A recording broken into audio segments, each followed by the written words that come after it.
اعوذ باللہ من الشیطان الرجیم، پناہ مانگتا ہوں میں اللہ کی شیطان مردود کے شر سے۔ یا ایہا الناس اعبدوا ربکم الذی خلقکم والذین من قبلکم لعلکم تتقون۔ اے لوگو، بندگی کرو اپنے رب کی جس نے پیدا کیا تمہیں اور تم سے پہلے لوگوں کو تاکہ تم پرہیزگار بن جاؤ۔ حاشیہ نمبر 24۔ یہاں انسان کو خالص اللہ کی بندگی کی دعوت دی جا رہی ہے، اور آفاق و انفس یعنی انسانی وجود اور گرد و پیش کے کائناتی ماحول کے ناقابل تردید دلائل بھی دیے جا رہے ہیں۔ اگلے و پچھلے تمام انسانوں کو اللہ ہی نے پیدا کیا، اور ان میں انبیاء علیہ السلام اور صلحاء سب ہی شامل ہیں۔ سب ہی اللہ کی مخلوق ہیں، معبود کوئی نہیں۔ اللہ تعالیٰ نے انسان کے لیے تمام سامان زیست فراہم کیا، اس کے لیے زمین کو فرش اور آسمان کو چھت بنانا، آسمان سے بارش برسانا اور مردہ زمین کو زندہ کر کے اس میں سے اناج وغیرہ نکالنا۔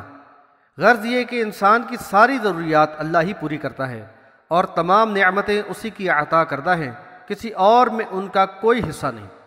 پس اللہ کی نعمتوں کو استعمال کر کے انسان پر لازم ہے کہ اعتراف نعمت کرے اور شکر گزاری اور عبادت صرف اور صرف اسی یکتا ہستی کی ہو، کسی اور کی نہیں۔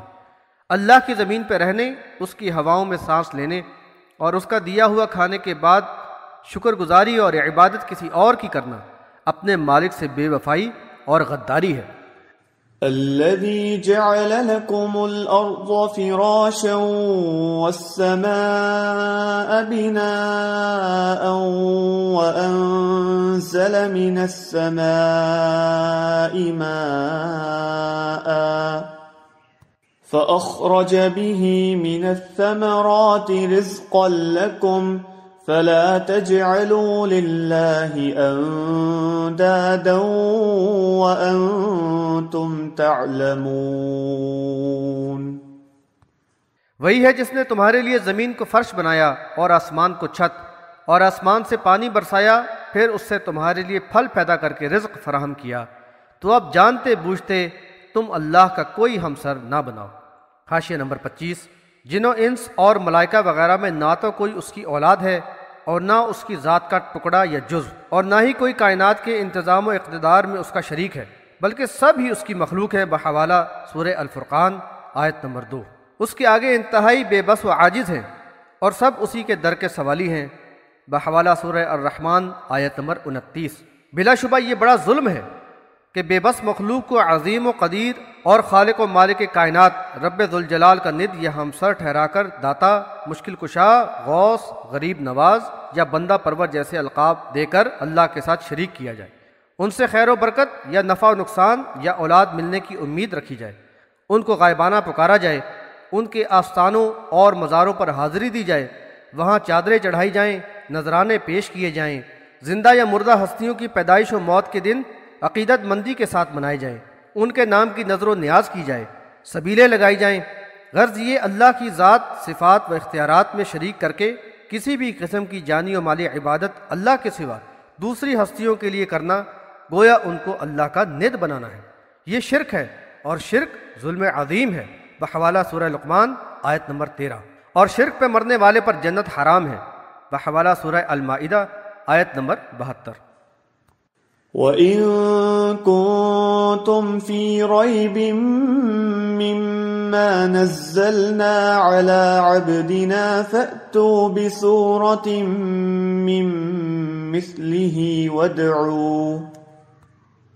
وَادْعُوا شُهَدَاءَكُم مِّن دُونِ اللَّهِ إِن كُنتُمْ صَادِقِينَ۔ اور جو کلام ہم نے اپنے بندے پر نازل کیا ہے اس کے بارے میں اگر تم کسی شک میں ہو تو اس جیسی ایک ہی صورت بنا لاؤ، اور اس کے لیے بلا لو اپنے تمام مددگاروں کو اللہ کے سوا، اگر تم اپنے دعوے میں سچے ہو۔ حاشیہ نمبر 26۔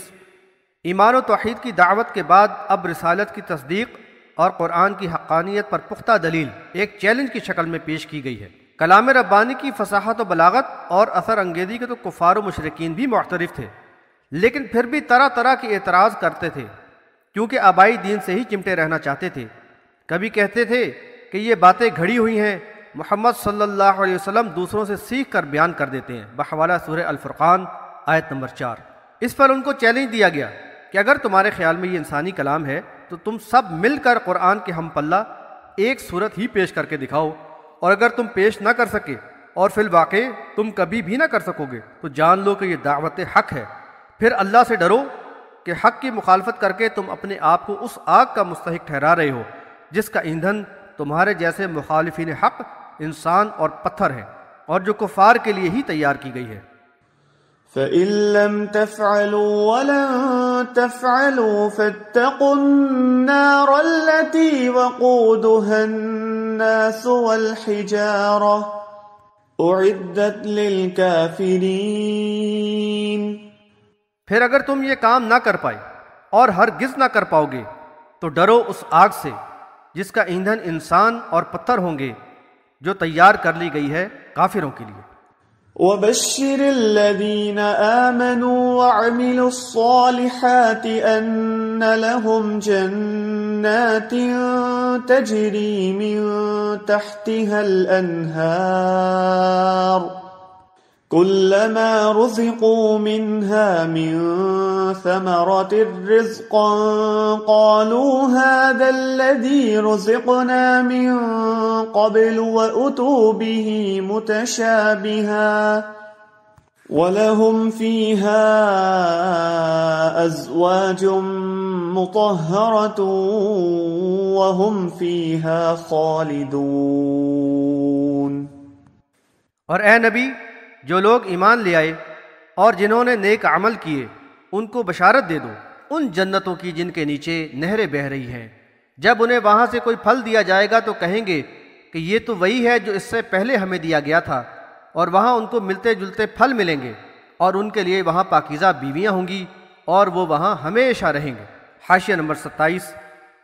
دعوت حق نے مخاطب انسانوں کو دو گروہوں میں تقسیم کر دیا، چنانچہ ان کے طرز عمل کے لحاظ سے ان کے دو انجام ہو گئے، ایک اصحاب الجنہ ہوں گے تو دوسرے اصحاب النار۔ منکرین حق اصحاب النار کا ذکر اوپر کیا گیا۔ اب اس دعوت کو مان کر اس کے مطابق عمل کرنے والے جنتی لوگوں کو جنت کی نعمتوں کی خوشخبری سنائی جا رہی ہے۔ جنت کا ماحول باغ و بہار کا ہوگا، ہر طرف خوشبوئیں اور تازگی، پھل اور میوے، اور وہ بہاریں ہوں گی جن پر کبھی خزاں نہ آئے گی۔ جنت کی نعمتوں اور جنتیوں کے لیے دائمی جوانی، صحت اور روز افزوں حسن و جمال کا تذکرہ قرآن و احادیث میں تفصیل سے کیا گیا ہے۔ وہاں ان کو وہ کچھ ملے گا جس کو نہ کسی آنکھ نے دیکھا، نہ کسی کان نے سنا، اور نہ کسی انسان کے دل میں اس کا گمان و خیال ہی گزرا۔ بحوالہ بخاری کتاب التفسیر۔ یہاں تو بطور نمونہ ہی کچھ ذکر کر دیا گیا ہے۔ یہ جو فرمایا کہ جنت میں ان کو ملتے جلتے پھل ملیں گے، تو یہ محض ایک حد تک مماثلت کا معاملہ ہے، ورنہ ان کے ذائقوں کا تو کہنا ہی کیا۔ ذائقے کے لحاظ سے یہ انتہائی عمدہ اور اعلیٰ ترین لذتوں والے ہوں گے۔ جنت کی نعمتیں اور ماحول سب کچھ بلا شبہ اعلیٰ ترین معیار کا ہوگا، جو آنکھوں کی ٹھنڈک اور دلوں کو سرور و انبساط سے بھر دینے والا ہوگا۔ دنیا کی اشیاء کی بھلا ان سے کیا نسبت؟ ازواج جمع ہے زوج کی، جس کے معنی ہے جوڑا، یعنی شوہر یا بیوی۔ جنتیوں کو ہم عمر اور ہم ذوق ازواج عطا کیے جائیں گے جو حسن و جمال اور عادات و اخلاق میں اعلیٰ ہوں گے۔ وہ ان نعمتوں سے بھرپور سدا بہار جنتوں میں ہمیشہ رہیں گے، کبھی نہ نکالے جائیں گے۔ کیسے خوش نصیب ہیں وہ لوگ جو ان انعامات کے حقدار ٹھہرا دیے جائیں گے۔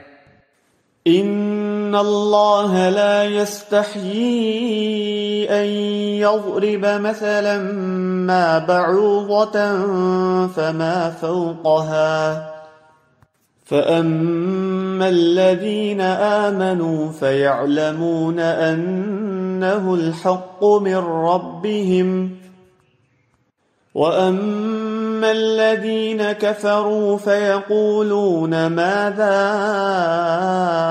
أراد الله بهذا مثلا يضل به كثيرا ويهدي به كثيرا وما يضل به إلا الفاسقين۔ یقیناً اللہ تعالیٰ اس بات سے نہیں شرماتا کہ کوئی مثال دے خواہ وہ مچھر کی ہو یا اس سے بھی بڑھ کر۔ پھر جو ایمان والے ہیں وہ جان لیتے ہیں کہ یہ ان کے رب کی طرف سے حق ہے، اور رہے وہ جنہوں نے کفر کیا، وہ کہنے لگتے ہیں کہ اللہ تعالیٰ ایسی مثالیں دے کر بھلا کیا چاہتا ہے؟ اللہ اس سے بہت سے لوگوں کو تو گمراہ کر دیتا ہے اور بہت سوں کو ہدایت عطا فرما دیتا ہے، اور اس سے گمراہ تو وہ نافرمان لوگوں کو ہی کیا کرتا ہے۔ حاشیہ نمبر 28۔ اللہ تعالیٰ نے متعدد مقامات پر مثالوں کے ذریعے حق کی وضاحت فرمائی ہے، اور یہ مثالیں عموماً مخلوقات اور گرد و پیش کے ماحول ہی سے لی جاتی ہیں۔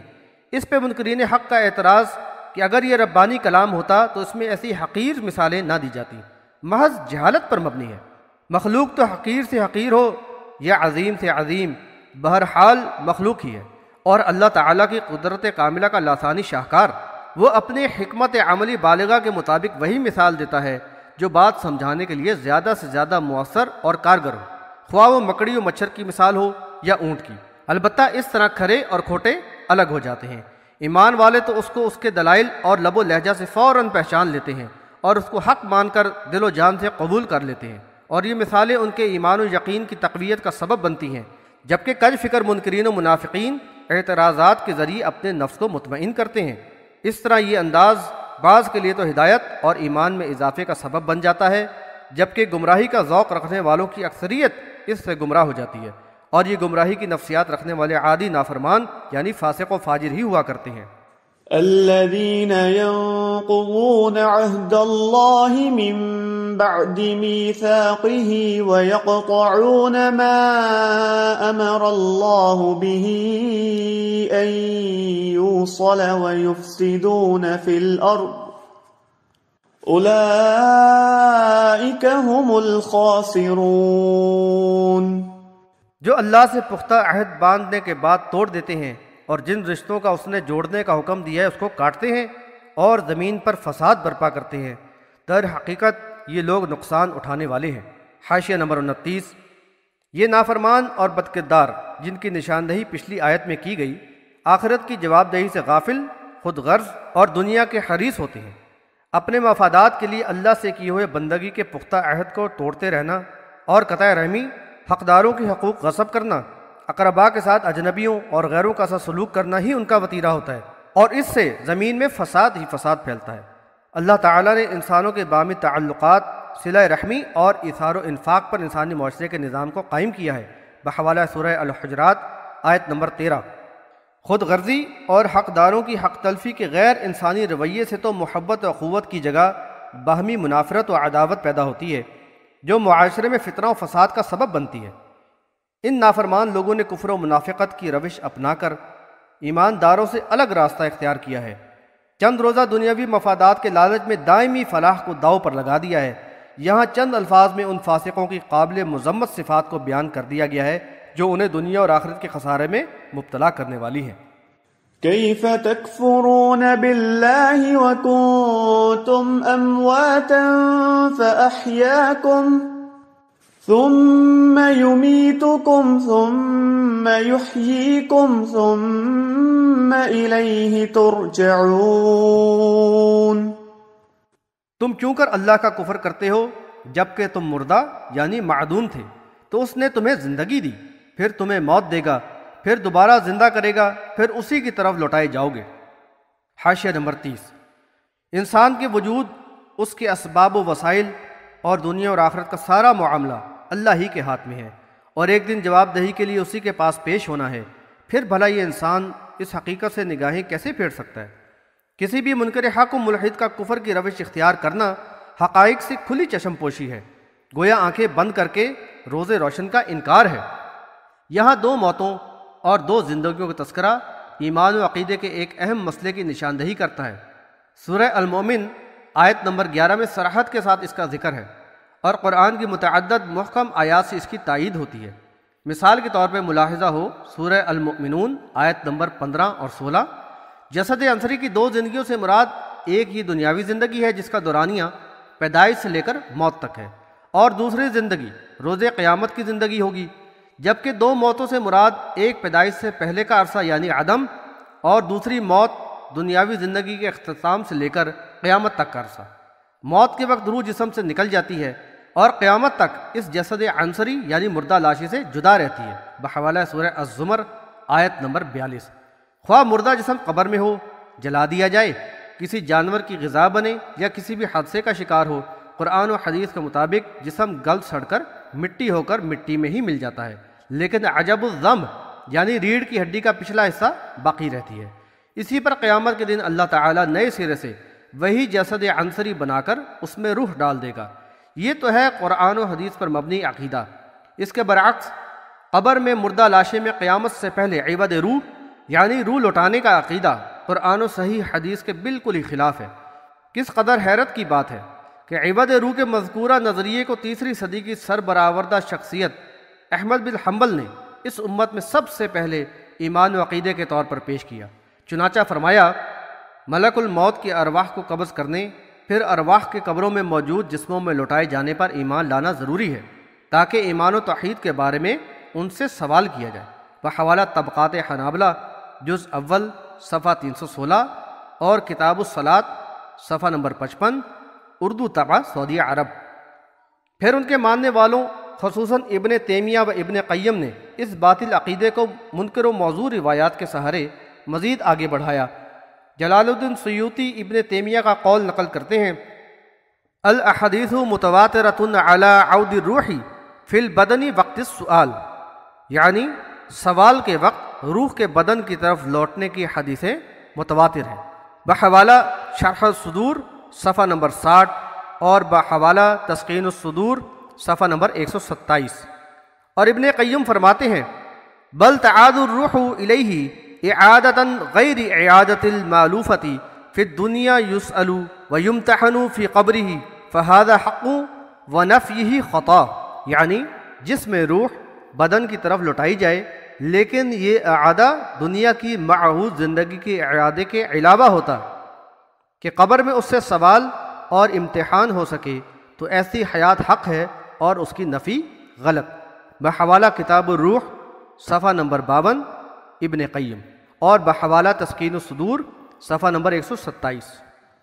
هو الذي خلق لكم ما في الأرض جميعا ثم استوى إلى السماء فسواهن 7 سماوات وهو بكل شيء عليم۔ وہی ہستی ہے جس نے زمین پر سب کچھ تمہارے لیے پیدا کیا، پھر آسمان کی طرف توجہ فرمائی اور 7 آسمان استوار کر دیے، اور وہ ہر چیز کا خوب جاننے والا ہے۔ حاشیہ نمبر 31۔ زمین و آسمان اور جو کچھ اس کے درمیان ہے کی تخلیق کا ذکر قرآن میں متعدد مقامات پر کیا گیا ہے، اور یہ بلا شبہ اللہ کی عظمت و کبریائی، عظیم قدرت و صناعی اور حکمت و دانائی کی بین دلیل ہے۔ اس وسیع و عریض کائنات کا پوری طرح ہم آہنگ نظام باری تعالیٰ کی ربوبیت و الوہیت اور اس کے وحدہ لا شریک ہونے کی شہادت دیتا ہے۔ اللہ تعالیٰ کا یہ فرمان کہ زمین پر جو کچھ ہے اس نے سب تمہارے ہی لیے بنایا ہے بڑا ہی فکر انگیز ہے۔ اللہ کا اس زمین پر بسنے والوں کو پیدا کرنے کا منصوبہ تھا تو ان کے لیے پہلے ہی سامان عزیز کا بھی اہتمام فرما دیا گیا۔ اس وسیع و عریض کائنات کے عناصر ہوا، پانی، شمس و قمر اور دیگر بے شمار اجسام فلکی، جن میں سے کچھ ہی ہیں جو انسان کے محدود مشاہدے میں ہیں، وہ سب مل کر نظم و ضبط کے ساتھ حیات انسانی کی ضروریات فراہم کرنے میں لگے ہوئے ہیں۔ بلا شبہ یہ ایک انتہائی علیم و خبیر اور زبردست حکیم و قدیر ہستی کی منصوبہ بندی کا شاہکار ہے۔ مالک کائنات کا بے پایاں فضل و کرم ہے کہ ہمیں اشرف المخلوقات بنا کر بہترین نعمتوں سے نوازا گیا ہے۔ یقیناً بڑا ہی بدبخت و احسان فراموش ہے وہ شخص جو اس سب کے باوجود اپنے رب کی پکار یعنی دعوت حق سے منہ موڑے۔ یہاں زمین کے ساتھ 7 آسمانوں کی تخلیق کا بھی ذکر ہے، اور قرآن میں یہ کئی جگہ آیا ہے۔ سورہ الملک میں 7 سماوات طباقا یعنی 7 آسمان طبق در طبق کہا گیا ہے۔